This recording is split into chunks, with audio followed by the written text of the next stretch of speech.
Assalamualaikum warahmatullahi wabarakatuh. Apa kabar teman-teman? Mungkin saya izin ini ya, semangat pagi dulu ya. Oke ya, 1, 2, 3, semangat pagi! Pagi, luar biasa. Pagi.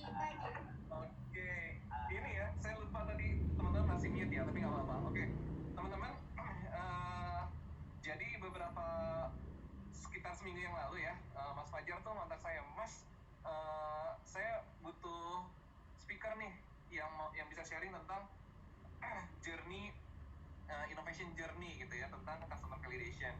Nah, langsung tuh yang apa namanya, top of mind di pikiran saya, kayaknya saya mesti undang Mas Fatia nih. Kenapa saya harus undang Mas Fatia gitu ya? Ini ada beberapa apa ya, alasan gitu ya. Yang pertama, ini in my opinion ya, Mas Fatia ya. Mas Fatia ini quote unquote anak kandungnya Pak Arif Mustain gitu ya. Karena beliau dilahirkan dari Amuba ya. Jadi Amuba itu adalah program inkubasi di Telkom gitu ya. Nah, program inkubasi ini mencetak startup gitu ya, startup di Telkom. Salah satu startup yang produktif dan dia produktif, sustain, punya customer real yang lumayan besar gitu ya. Dan sekarang lagi naik daun banget nih, digadang-gadang kemana-mana. Kalau dilihat itu di atasnya Mas Fatia ada BUMN, ITDRI gitu ya. Dan sekarang juga dia barengan sama coach mentor ya, sama Pak Erick Thohir, Mbak Najwa Shihab, sama siapa Pak Nadiem Makarim gitu ya. Wah, jadi sekarang makomnya lagi tinggi-tingginya nih Mas Fatia nih, lagi di atas gitu ya, mengelola berbagai program inkubasi gitu ya. Salah satunya Indonesia Digital Tribe, terus juga saya curiga, tapi saya nggak tahu ya, saya curiga ikut ngelola ini juga nih, jangan-jangan nih Merah Putih Foundation nih, jangan-jangan nih one of the part, tapi saya nggak tahu gitu. Jadi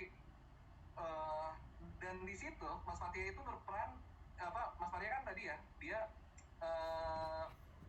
bikin startup namanya Sprinting ini juga sebagai innovation management lah ya, konsultan innovation management yang membantu corporate melakukan inovasi gitu ya. Nah, termasuk juga salah satunya di kita di Indosat gitu ya, terus juga ada di Elusa itu anak perusahaannya Pertamina gitu ya, ada di BRI juga dan kawan lain-lain. Makanya wah, ini kelihatannya salah satu profil yang paling cocok menurut saya buat cerita customer validation itu Mas Fatia gitu.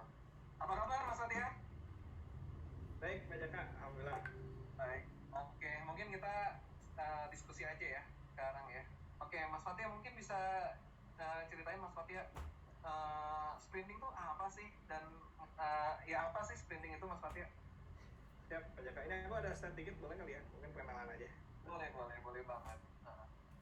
Ya, jadi sebenarnya ini menarik sih. Jadi kalau dibilang anak kandungnya Pak Arif Mustain, itu beneran anak kandungnya Pak Arif Mustain. Dan bahkan sprinting itu dimulai itu karena arahan dari Pak Arif Mustain awal gitu ya. Jadi sebenarnya ini itu ide yang bukan berasal dari diri sendiri dan jadi memang ini adalah ada satu opportunity gitu ya, yang possible untuk dibangun oleh kami waktu itu. Ketika kita pengen buat satu inovasi yang membantu Telkom dalam hal ini untuk bantu mendapatkan revenue baru, produk baru gitu ya. Dan kami desain untuk ini karena kami dulunya tuh ada inovasi juga, cuman gagal, akhirnya desain sampai sebesar sekarang gitu ya. Mungkin aja Pak Jaka ini sedikit membuka aja gitu ya. Mohon maaf karena agak lama, tadi saya di filenya dulu. Oke, udah ada ya Pak Jaka ya. Ya, jadi mungkin perkenalkan saya, izin Pak Jaka, ini beberapa profil dari saya gitu ya.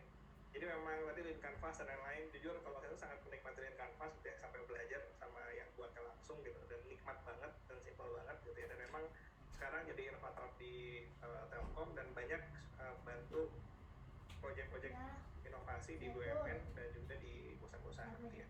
Nah, sprinting sendiri sebenarnya ini agak aneh sih. Jadi kalau sprinting itu lebih kayak pelatihan ya, ataupun konsultasi gitu ya. Jadi kalau kita ngomong itu corporate university lah gitu, untuk inovasi yang ngebuat orang-orang tuh paham untuk, terutama dari bagian corporate ya, paham untuk bisa berinovasi. Jadi menularkan karyanya Pak Arif Mustain Amuba ke semua halayak umum, simpelnya gitu. Walaupun belakangan ini ternyata kita mencoba untuk memvalidasi lagi customer yang baru. Customer yang baru siapa? startup gitu ya, orang-orang mahasiswa dan yang lain gitu. Jadi kami melakukan CV juga nih sekarang.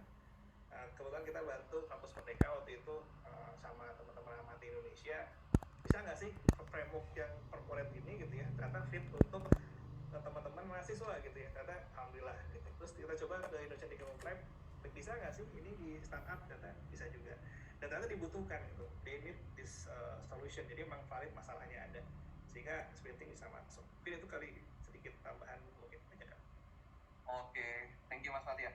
Nah mungkin sebelum masuk ke proses customer validation-nya nih Mas Fatia, boleh ceritain nggak sekarang achievement dari sprinting nih, biar teman-teman tuh kebayang, oh ternyata dengan melakukan proses ini kita tuh bisa achieve some high gitu, something high gitu. Achievement ya, kalau saya pribadi masih belum merasa ya, karena banyak banget yang masih bisa diraih gitu ya, walaupun kita kemarin sempat menang jadi salah satu inovator terbaik di Telkom Group gitu ya. Lalu kami juga memegang namanya, jadi BUMN itu ada namanya program Making Digital Talent. Jadi seluruh BUMN diharapkan punya digital talent, dan salah satu yang diperlukan untuk digital talent adalah bukan hanya knowledge tapi juga mampu untuk terjun ke lapangan. Nah yang dilakukan adalah kemudian BUMN bekerjasama dengan Telkom gitu ya, membuat satu program namanya Bima. Nah Bima inilah proses mereka terjun ke lapangannya, dan itu kita yang handle. Jadi seluruh BUMN itu kami yang handle untuk bagaimana mereka budaya inovasinya. Mungkin itu kali ya. Dan yang Indonesia Digital Tribe itu yang terbaru, yang kami kolaborasi dengan Pak RT dan yang lain ya, untuk bisa meningkatkan akselerasi generasi digital gitu ya. Mungkin itu sih, tapi kita masih ngerasa belum achievement sih. Masih banyak PR yang harus, karena kami ngerasa masih bisa terus di scale up ya. Kurang lebih seperti itu sih. Oke, ini stay humble ya. Sebenarnya saya pengen denger MM-nya gitu. Berapa M sih sekarang? Tapi ya udah lah ya. Ini beliau tuh ya ini ya, karena memang konsultan corporate innovation profesional ya. Jadi dengan Indosat juga kemarin sekian M gitu ya, dengan yang lain sekian M. Jadi udah terbukti gitu ya, ada hilalnya gitu ya. Dengan menggunakan proses yang dengan disiplin customer validation tadi gitu sebetulnya. Oke, mungkin next question ya Mas Fatia. Boleh cerita nggak proses customer validation nih? Kalau boleh sih dari awal-awal banget nih, biar teman-teman yang misalnya baru banget bikin squad atau baru banget bikin startup juga bisa kebayang gitu. Oh dulu sprinting prosesnya kayak gini. Kayaknya saya juga nanti mau cobain deh proses customer validation-nya kayak gini gitu. Siap. Jadi kalau cerita tentang sprinting ya kan, nama itu dari customer validation itu adalah mengecek masalahnya ada atau enggak gitu kan. Karena kami assignment, jadi dari assignment, oke, ini ada ide design thinking gitu ya, tolong coba divalidasi kira-kira dibutuhkan nggak sama masyarakat. Mas Fatih kayaknya di saya putus-putus, atau saya putus-putus ya? Gimana Pak? Di saya aman sih? Saya aman sih. Aman nggak? Saya iya ya, saya putus-putus. Siap. Jadi karena ini assignment gitu kan kita, ini yang menariknya inovasi ya, inovasi itu bukan tentang kita, tapi tentang ini tuh solving problem yang bener nggak yang ada, dan bukan kata apa namanya, bukan kata orang lain, bukan kata atasan, bukan kata siapapun, tapi harus benar-benar dari orang yang kita bantu, benar nggak masalahnya itu yang menariknya di inovasi gitu kan. Nah ketika dapat assignment ya kita lakukan validasi gitu kan, siapa sih orang yang membutuhkan siapa sih orang yang punya problem yang mau kita selesaikan gitu kan. Kita selalu comes up dengan satu masalah, satu ide itu memecahkan satu masalah. Nah masalah ini beneran nggak dirasakan. Nah di awal kami mencoba validasi ke setiap BUMN. Kami melihat bahwa setiap BUMN itu, ini hipotesis masalahnya ya, kami ingin bantu BUMN, di mana BUMN itu kebingungan untuk mencari satu metode untuk berinovasi yang cepat dan praktikal. Itu awalnya gitu ya. Nah kami coba validasi, kami coba mencoba wawancara dengan beberapa customer gitu ya, dalam BUMN dan yang lain dari level mana aja gitu ya. Dan akhirnya kami menemukan hasilnya, ternyata yang merasakan problem itu nggak semua bagian dari BUMN, tapi spesifik di bagian human capital. Kami awalnya mengira bahwa teman-teman yang bergerak di IT lah yang membutuhkan itu usernya, early adopternya gitu ya. Tapi ternyata nggak valid.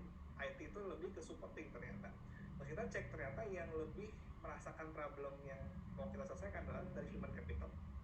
Itu yang valid. Makanya oke, ketika valid kami lakukan, karena gini, kami tidak melakukan survei gitu ya, kami lakukan wawancara dulu. Ketika wawancara sudah ada, kami survei untuk lebih menguatkan gitu kan. Nah ketika dapat dan udah clear masalahnya apa, pas kita datangkan dengan solusinya lebih enak, jadi lebih cepat gitu ya. Jadi seperti itu prosesnya. Jadi ada satu iterasi yang terjadi ketika awalnya BUMN dan IT, divisi IT ternyata itu nggak valid. Pasti cek ternyata itu bukan di IT tapi di human capital atau bagian culture gitu. Itu awal muasalnya sprinting itu validasi. Kesini makin banyak, service kita makin berkembang juga, dan setiap service yang muncul yang baru itu validasi lagi. Bener nggak masalahnya ada? Ketika masalahnya ada, solusinya tepat nggak? Terus seperti itu. Sehingga nantinya kita solving problem yang ada. Karena banyak inovasi yang pada akhirnya dibuat tapi nggak tahu ini untuk siapa gitu. Akhirnya pas udah jadi, jualnya bingung gitu. Itu mungkin banyak.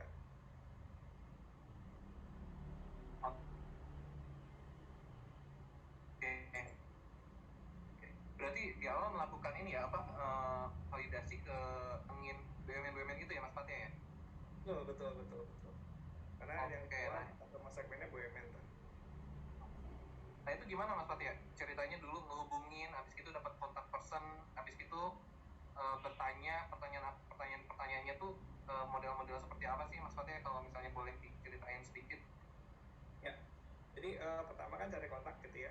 Nah kontaknya dari mana? Kebetulan kan tahu ada beberapa account manager gitu ya. Tapi kami ikut forum, paling gampang tuh ikut forum. Jadi kami melihat gitu ya, kira-kira di mana kami bisa mencari kontak yang paling baik. Ada forumnya, kita coba ikut, kita cari kontaknya. Lalu ketika kita ketemu di forum, kita coba ngobrol dengan beberapa orang di sana gitu ya. Pertanyaan seperti apa? Pertanyaannya adalah menggali gitu. Jadi kalau kita ngomongin CV itu custom validation dihubungkan dengan design thinking, itu adalah empathize dan define sebenarnya. Kita berempati, bertanya gitu kan, lalu mendefine problem statementnya apa. Karena custom validation itu adalah problem yang valid untuk diselesaikan dengan user yang ada gitu kan. Jadi empathize dan define itu dilakukan pada saat CV. Ditanya, Pak, kira-kira Pak, kalau misalkan ini masalahnya yang dirasakan seperti ini ya, industri gitu. Oh iya betul, digali gitu kan. Dan kalau kita ngomongin sedikit tentang design thinking, sebenarnya semua wawancara sama ya. Itu adalah assuming mengenai mindset. Jadi pertanyaannya itu bukan memaksakan, tapi benar-benar mendengarkan gitu. Jadi kurang lebih itu sih aja kan. Oke, berarti ke forum, dapat kontaknya, terus ngontak satu-satu gitu ya. Habis gitu bertanya gitu ya. Nah, boleh tahu nggak pada poin apa gitu ya, atau pada titik data apa ya yang kemudian Mas Fatia ketahuan, oh ternyata ID itu nggak valid gitu ya. Dan juga pada titik apa kemudian Mas Fatia menyimpulkan bahwasanya oh ternyata yang butuh itu HR gitu. Bisa diceritain sedikit nggak Mas? Ya, jadi ada istilahnya tuh jadi di kolom chat juga ada pertanyaannya. Ya. Ada nggak parameter teknikal sebenarnya gitu. Jadi kalau kita masuk ke dalam satu CV, apapun prosesnya sebenarnya itu ada metrik suksesnya gitu, seperti apa. Nah kalau di CV, kalau di program Amuba itu ada namanya OMTM, One Metric Development List gitu ya. Jadi keberhasilan satu CV itu diukur dari berapa, ada satu metriknya. Metriknya apa? Jumlah problem yang tervalidasi gitu ya. Jumlah orang yang merasakan problem yang tervalidasi. Simpelnya gini, misalnya saya wawancara 10 orang gitu ya, saya punya evaluasi problem A, B, dan C. Nah ketika saya wawancara 10 orang, ternyata yang merasakan problem A, B, dan C itu cuma 5 orang aja gitu ya. Berarti nggak ada yang valid tuh. Tapi ternyata pas kita wawancara di 10 orang ini gitu ya, ada problem D yang berulang-ulang terus. Nah berarti dia itu valid gitu. Nah kenapa harus 10 Mas? Ini kembali ke, ada bukunya namanya Running Lean gitu ya. Karena yang namanya inovasi itu kan bergerak terus gitu ya. Kalau kita menstatistikkan inovasi agak susah, karena terus bergerak terus. Makanya dari hasil forum yang ada di global sana, diskusi para expert untuk pakai inovasi gitu ya, ketika 10 orang mengatakan, tapi dalam bentuk interview ya, bukan survei, mengatakan bahwa ada satu problem yang berdasarkan oleh 10 orang itu sudah cukup untuk kita coba lanjutkan lebih lanjut untuk ke bagian product validation. Simpelnya gitu. Walaupun ada pendekatan lain dengan menggunakan semesta. Jadi misalkan BUMN nih, BUMN udah berapa? 120 sekian gitu ya, 120 sekian. Nah 120 sekian ini ya misalkan oke 70% dari ini deh mengatakan iya gitu, juga bisa tergantung nanti mau yang mana pendekatan. Jadi tetap harus ada metrik kesuksesan gitu Pak. Oke, tadi ini ya menjawab pertanyaan Gus Gozi kan. Mungkin Gus Gozi ada follow up question atau sudah cukup Gus? Cukup, lewat teks itu aja. Oke, siap. Thank you Mas Fatia dan Gus Gozi ini sudah menjawab Mas Fatia. Oke, ini ada next question ya, saya langsung bacakan aja nih. Izin bertanya atau mau bertanya langsung Mas Ria? Oke, kalau enggak saya bacakan gitu ya. Izin bertanya, saat memulai sumber dana atau modal atau biaya dari mana ya? Dan ketika mulai proyek ini apakah fokus atau sambil dengan kerjaan lain Mas Fatia? Yep. Sumber dana dan fokusnya. Saya mungkin agak jawab dengan dua pendekatan ya. Pertama karena saya di Telkom, di inkubator Telkom, jadi biaya sekolah di Telkom gitu ya. Jadi lebih nyaman, lebih enak gitu ya. Cuman saya ngebantu banyak orang untuk memulai CV yang memang dia bukan diinkubasi sama satu perusahaan, baik itu seorang startup maupun employee yang ataupun entrepreneur lebih seperti itu ya. Untuk CV nggak perlu biaya, perlu sih biaya tapi zoom aja gitu kan. Nah ketika di PV itu pun bisa nggak pakai biaya, PV 1 ya untuk prototype, misalnya kalau aplikasi gitu kan, tergantung kalau digital berarti dia nggak perlu biaya. Jadi sebenarnya CV dan PV 1 gitu ya, kalau nanti dijelaskan lebih lanjut ya, PV itu adalah product validation, yang satunya adalah mockup, itu sebenarnya nggak perlu biaya, hanya perlu waktu saja gitu kan. Nah waktu ini yang mungkin saya bisa jauh lebih lanjut, saya waktu di Telkom sebagai inovator dan juga sebagai struktural itu disambi kerjaannya gitu ya. Jadi nggak full inovator, jadi ada kerjaan tambahan tapi gajinya satu gitu ya. Nah tapi itu menariknya, seorang inovator gitu ya, itu willing untuk bekerja lebih banyak untuk memvalidasi, simpelnya gitu. Jadi sederhananya adalah walaupun disambi karena berinovasi itu menyenangkan, kalau untuk yang senang gitu ya dihajar gitu apapun yang terjadi. Dan sampai PIP 1 tuh harusnya nggak perlu pakai dana sebenarnya. Mungkin itu kali aja kan. Oke, sip. Ini ada yang raise hand, mungkin saya utamain yang raise hand dulu ya. Ini ada Pak Widyar Dana Purba. Silahkan Coach. Terima kasih sebelumnya atas kesempatannya. Perkenalkan, nama saya Arda. Memang terima kasih waktunya. Ingin menanyakan nih Mas, kalau di praktikalnya kan, kalau tadi kalau saya sempat baca bukunya Eric Ries itu yang kami ini itu kan kita membuat dokumen A ya Mas ya. Pertama itu plan, dokumen plan. Nah itu kan nah itu kan salah satunya tadi yang dibahas adalah yang sisi kiri dan sisi kanan tadi untuk problem dan solutionnya. Kalau dicontohkan di situ kan kita mungkin membuat beberapa segmen market dan beberapa problemnya kan, dari situ kemudian ditentukan elemen-elemen yang lain. Nah yang agak saya belum matching itu dengan part selanjutnya, bagaimana kita mengidentifikasi hal yang paling berisiko gitu kan. Apakah sebenarnya yang berisiko tadi itu menentukan problem tadi gitu kan, atau itu salah satu step atau tahapan juga untuk menuju. Jadi kita memang harus membuat si line canvasnya tadi lengkap gitu kan, ada beberapa line canvas, baru kita identifikasi mana yang paling berisiko. Dari misalkan kita tentuin tadi misal untuk customer segmen A, kemudian ada customer segmen B gitu kan. Dari beberapa customer segmen tadi kita pilih salah satu yang paling berisiko atau seperti apa gitu untuk sisi tahapannya gitu. Sebelumnya itu sih pertanyaan dari saya. Terima kasih. Oke, silakan Mas Fatia. Jadi bagaimana mengidentifikasi mana yang paling berisiko? Terus yang kedua, apakah line canvasnya harus diisi lengkap dulu? Kemudian kita pilih yang paling berisiko, mungkin pilih yang paling tidak berisiko gitu ya Pak Arda ya? Ya betul. Ya, silakan Pak Mas Fatia.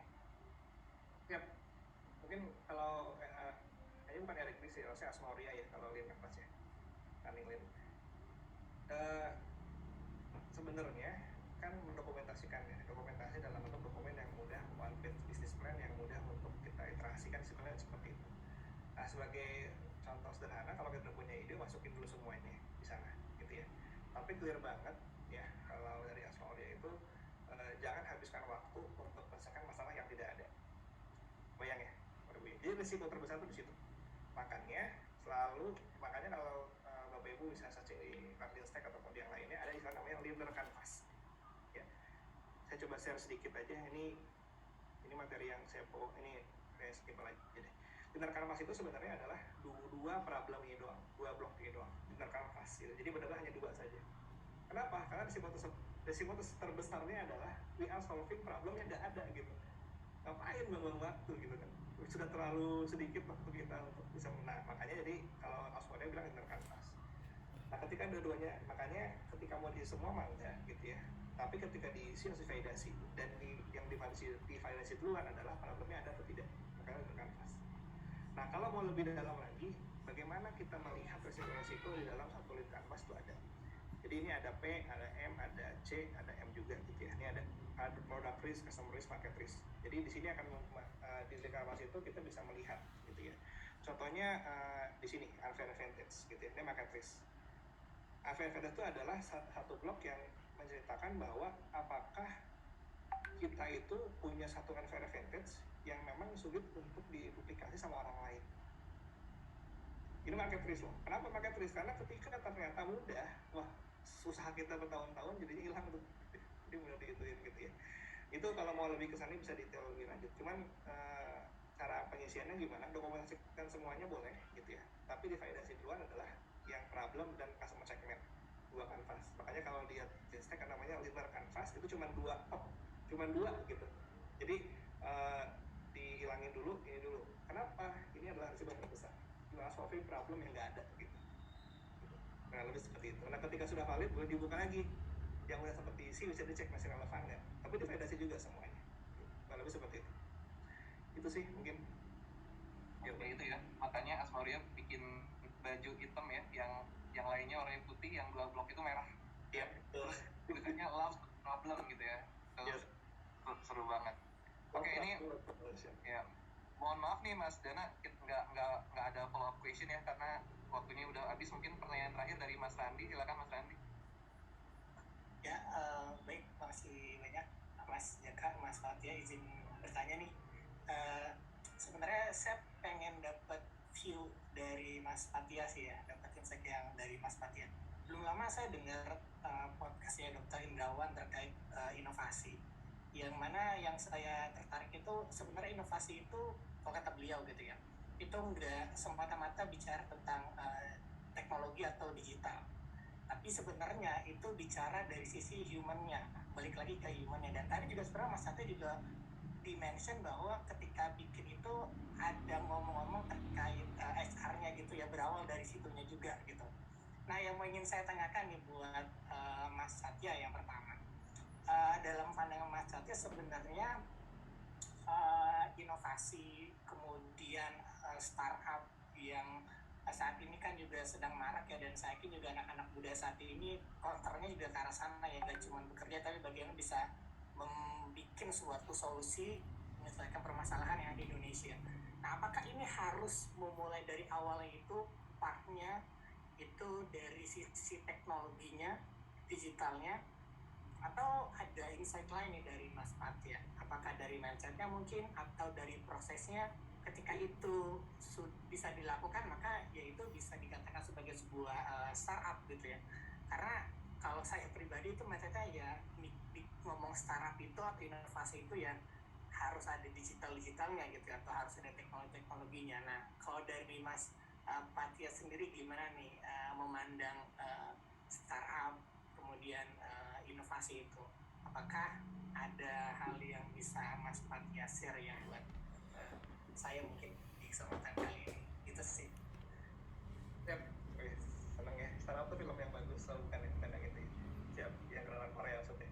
Ya, jadi startup itu kalau bukan digital bukan startup. Kenapa? Karena salah satu bedanya SME sama startup tuh clear. SME itu adalah untuk bisa mendapatkan bisnis yang sustain, hidup gitu ya. Kalau startup itu solving big problem yang ingin membuat kehidupan lebih baik, gitu ya. Dengan cara apa? Dengan cara validasi terus menerus, gitu ya. Dan harus bisa di scale up. Clear banget. Baru kemarin kita ngomong sama teman-teman investor di Mandiri Investment dan lain-lain, gitu ya. Kalau nggak digital itu bisa di scale up, gitu. Clear. Cuman kalau kita ngomongin kan gini, startup itu harus ada scale up dan harus bisa digital, karena dengan digital itu agak susah untuk di scale up dengan cepat, gitu ya, sesimpel itu. Nah, cuman kalau kita ngomongin inovasi dan digital dalam ranah yang lebih tinggi, gitu ya, kalau kita ngomongin digitalnya dulu, digital itu apa sih sebenarnya? Kalau kita lihat dari Gartner, definisi digital itu adalah satu pemanfaatan elektronik yang bisa membuat lebih simpel baik itu bisnis proses maupun yang lainnya, gitu ya. Dan kalau kita lihat, kalau kata Gartner juga di 2017, speaker nanti bisa lihat di Twitternya, bagus banget. Dia ada statement seperti ini. Digital itu analog means people. Jadi kalau kita ngomongin digital dengan definisi adalah elektronik yang pemanfaatan elektronik yang bisa memudahkan hidup maupun proses bisnis, ada sini pemanfaatan, gitu ya. Yang memanfaatkan adalah people-nya. Digital is analog means people. So digital itu people-nya dulu. Dan kalau kita ngomongin people itu ada namanya kalau people ada namanya mindset. Jadi culture and mindset is your business asset to become more digital, gitu ya. Jadi lebih ke sana, gitu kan. Dan yang namanya inovasi itu adalah sesuatu tindakan yang pada akhirnya bisa menghasilkan satu value dan harus dieksekusi, gitu ya. Jadi kalau inovasi belum eksekusi itu bukan inovasi. Ketika tidak membuat value, berarti itu bukan inovasi. Nah, kalau kita sambungin semua, emang inovasi nggak harus digital, gitu ya. Tapi kalau kita ngomongin startup yang dia harus sudah scale up, harus bisa solving the problem, makanya kalau kita sambungin, startup itu harus berinovasi yang memberikan value untuk banyak orang dengan metode iterasi dan dengan manfaatan digital, gitu. Simpelnya seperti itu, gitu ya. Nah, tapi ada lagi nanti inovasi itu dibagi jadi 3. Kalau dari Harvard Business Review ada 3 ambisi: incremental, adjacent, sama transformasional. Itu panjang, seru lah, kurang lebih seperti itu. Oke, terima kasih banyak nih Mas Fajar, Mas Randy juga terima kasih atas pertanyaannya ya. Ini kelihatannya waktu kita sudah habis nih, 11.33. Mungkin terakhir ini deh, mungkin dari Mas Fajar ada ini Mas, ada closing statement atau ada pesan-pesan buat teman-teman bagaimana sih tipsnya untuk customer validation, atau terserah lah mau closing statement apa aja, terserah Mas Fajar. Silakan Mas Fajar. Ya kalau kita ngomongin CV validation itu kan kita pengen ngecek apa problemnya ada nggak, orang yang mau kita bantu beneran melaksanakan problem itu atau enggak, gitu ya. Berarti kan secara konsep kita sudah masuk ke dalam satu definisi inovasi yang tadi saya bilang tadi, di mana inovasi harus memberikan dampak, gitu ya. Nah, untuk bisa melakukan CV dengan baik itu memang ada metodenya, tapi akan susah kalau secara mindset kita nggak siap, gitu ya. Kita sudah punya ide, kayaknya problemnya ini deh, orang ngasih ini deh, pas kita validasi beda, gitu. Ada 2 pilihan, mau maksain kehendak kita atau ikutin customer, gitu ya. Makanya ini jadi memang definisi CV itu simple ya. Cari user yang mau dibantu, gitu ya, dan problem mereka apa, gitu kan. Tapi itu pecahannya banyak tuh, mindset harus disiapkan, gitu ya. Niat untuk bisa memberikan hidup lebih baik orang lain juga itu disiapkan juga, gitu kan, dan seterusnya. Jadi ini perjalanan yang menarik, gitu ya, merubah banyak hidup saya sih sebenarnya, bagaimana melihat satu masalah dan melihat satu problem. Have fun, karena kalau nggak have fun susah juga sih, karena kita pengen memberikan dampak yang lebih baik dan memberikan kehidupan lebih baik untuk Indonesia maupun lingkungan sekitar. Itu mungkin Mas Jaka. Oke, terima kasih banyak Mas Fatih. Mudah-mudahan sharing kita kali ini membawa banyak insight ya dan bermanfaat buat kita semua. Terima kasih, kita cukupkan. Assalamualaikum warahmatullahi wabarakatuh. Waalaikumsalam warahmatullahi wabarakatuh. Oke, thank you so much pada